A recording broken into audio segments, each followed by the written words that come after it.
Sa harap ng Diyos at ng ating mga pamilya at kaibigan, pinapangako kong ikaw ang aking magiging sandigan.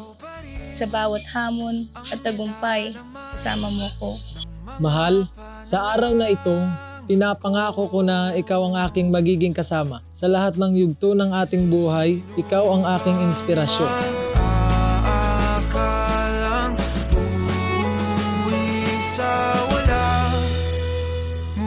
Kahit saan ka mapadpad, kahit ilang taon ang lumipas, kahit ika'y mapalayo sa piling ko, ikaw pa rin ang pipiliin ko.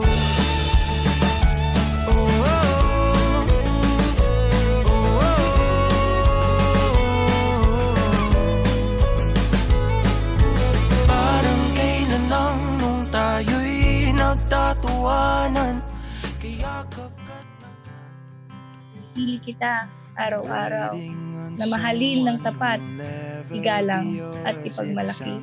Sa hirap at ginhawa, sa kasaganaan o kakulangan, iaalay ko ang lahat ng meron ako upang mapanatiling matatag ang ating pagmamahalan.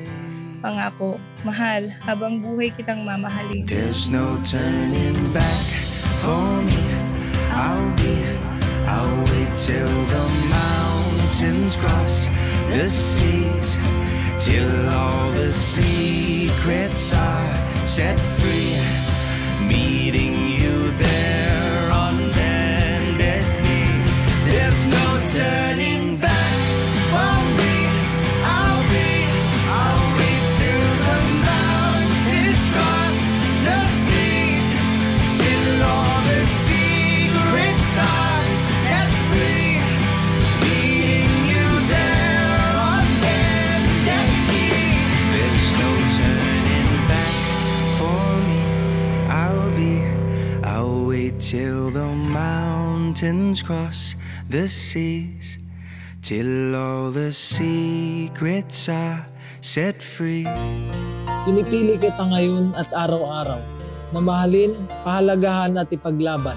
Sa harap ng Diyos at ng ating mga mahal sa buhay, nangangako akong aalagaan kita, igalang ang iyong pangarap at ipagdiwang ang ating pag-ibig habang buhay.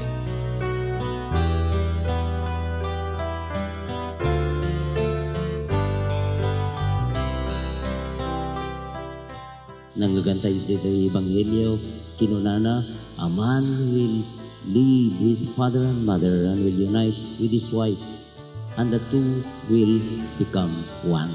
Hindi na kayo dalawa, pero iisa sa hirap at ginhawa. Iisa ninyong pagsaluhan ng tamis ng pag-ibig at harapin ang mga pagsubok ng pagtatatag ng isang Kristiyanong pamilya. Sabi nga sa John 15 verse 13, the greatest love is to lay down one's life for the beloved. So si Lester handang mamatay para sa kapakanan ni Margie. Margie, vice versa, ready to die for Lester. Yan yung tinatawag nating unconditional love.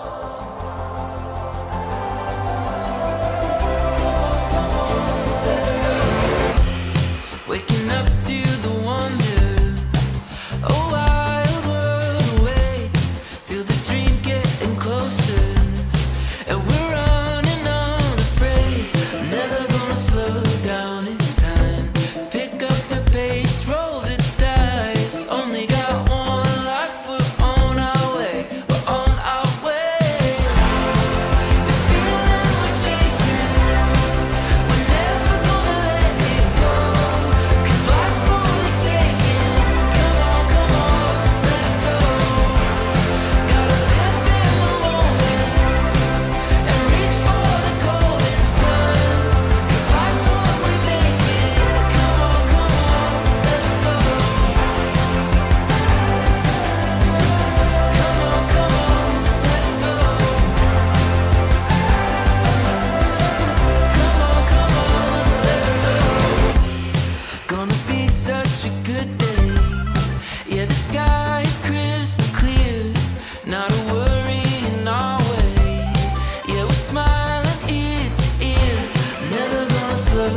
we're very happy for Lester and Margie as they affirm their love in this sacrament of matrimony.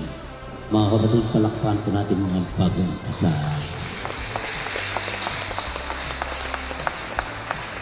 Lester, you may now once again kiss your bride, Margie. Ayan, palakpan natin sila. Congratulations.